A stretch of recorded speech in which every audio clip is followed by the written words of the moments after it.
그런 의도인 것입니다. 저는 저대로 제 자신을 돌아보면서 제 허물을 고치려고 애를 쓰고, 또 아내는 아내대로 자신을 돌아보면서 자기 허물을 고치려고 애를 쓰다 보니 집안에 이전에 잘 못 느꼈던 평안이 감돌기 시작했습니다. 제가 그 사건을 통해서 중요한 진리를 하나 깨달았습니다. 제가 그 사건을 통해서 중요한 진리를 하나 깨달았는데, 사람들은 저를 포함한 모든 사람들입니다. 저를 제외한 사람들이 아니라 사람들은 대개 남을 죄인 만듭니다. 제가 처음에 그랬죠. 저는 아내를 죄인 만들었어요.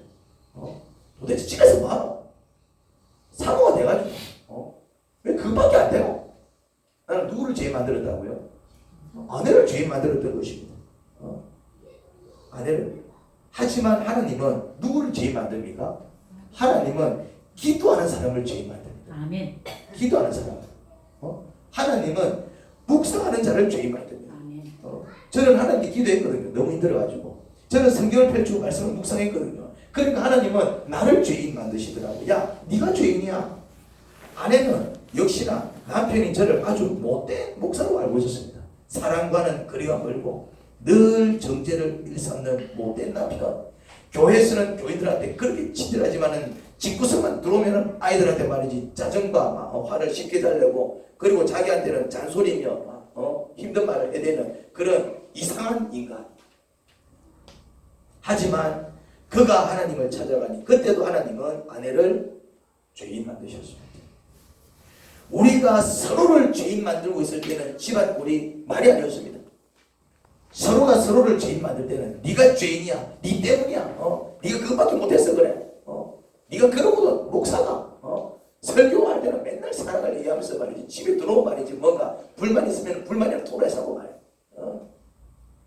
도닥거릴 줄 모르고 그렇게 서로가 서로를 죄인 만들고 있을 때는 집안 꼴이 말이 아니었습니다.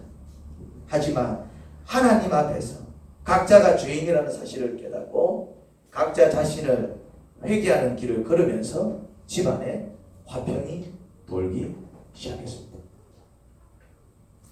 그래서 이전에는 우리 아이들이 나를 무척 싫어했고 요즘은 나를 조금 싫어합니다. 무슨 말 이해됩니까? 이전에는 나를 무척 싫어해요. 요즘은 조금 싫어한다.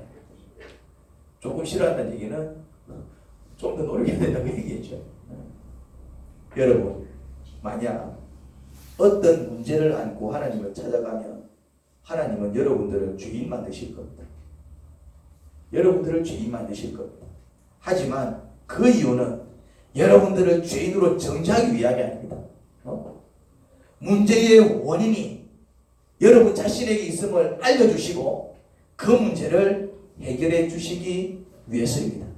의사가 찾아온 손님을 병자 만드는 원리와 같습니다. 유대인들이 간음 현장에서 붙잡은 한 여인을 끌고 와서 그에게 돌을 던질 기세였습니다. 그리고 그 사건으로 예수님을 곤란하게 만들 생각이었습니다. 하지만 예수님은 그 문제를 어떻게 해결하셨습니까? 요한복음 8장 7절입니다. 그들이 닭을 쳐 물으니 예수께서 몸을 일으켜 그들에게 말씀하셨다. 너희 가운데서 죄가 없는 사람이 먼저 이 여자에게 돌을 던져라.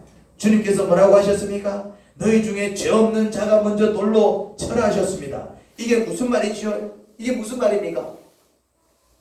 그 여자는 아무런 잘못이 없으니까 그 여자한테 돌로 치지 마, 이 얘기 아니잖아요. 돌로 쳐라 그랬습니다. 분명히 그 여자가 잘못되었다는 것을 예수님도 인정하셨습니다. 돌로 쳐 죽일 죄라는 것을 예수님도 인정하셨습니다. 돌 던져라 그랬잖아요. 그런데 조건을 다셨습니다. 조건이 뭐였습니까? 그래, 돌 던지는데 너희 중에 죄 없는 자가 먼저 돌을 던졌으면 좋겠다.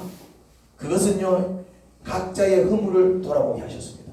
이런 이야기지요. 너희들도 다 죄인이잖아. 너희들도 다 죄인이잖아.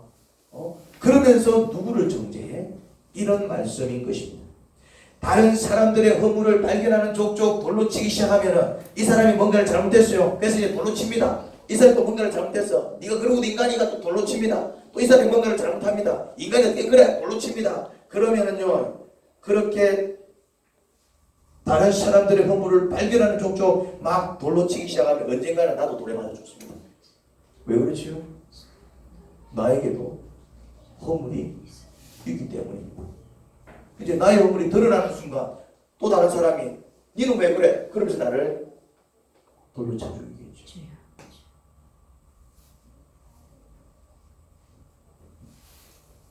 그러면 다 같이 망하는 거예요. 다 같이 망하는 거예요.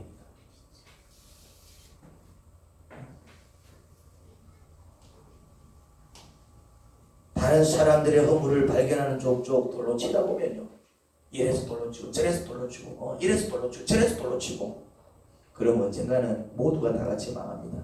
왜요? 언젠가는 자기 허물도 드러날 테니까. 내 허물이 드러날 때 다른 사람이 나를 돌을 던질 것 아니니까. 하지만 다른 사람들의 허물을 찾아 돌로 치기 전에 먼저 자기 허물을 깨닫고 그것을 반성하고 회개한다면 모두가 다 같이 행복해질 수 있습니다. 우리는 서로의 허물을 들추어 서로 돌로 치는데 능숙한 자들이지만은 예수님의 방식은 각자 자신의 허물을 돌아보게 하시는 것입니다. 돌로 치되, 그래 돌로 쳐라. 그런데 죄 없는 자가 먼저 치라고 한 말이 바로 그것이지요. 그리고 예수님의 두 번째 방식은 용서였습니다. 요한복음 8장 10절에서 11절입니다.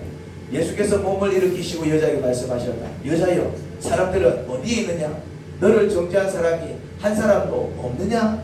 여자가 대답하였다. 주님, 한 사람도 없습니다. 다 떠나가고 없었어요. 예수께서 말씀하셨습니다. 이렇게 얘기합니다. 나도 너를 정죄하지 않는다.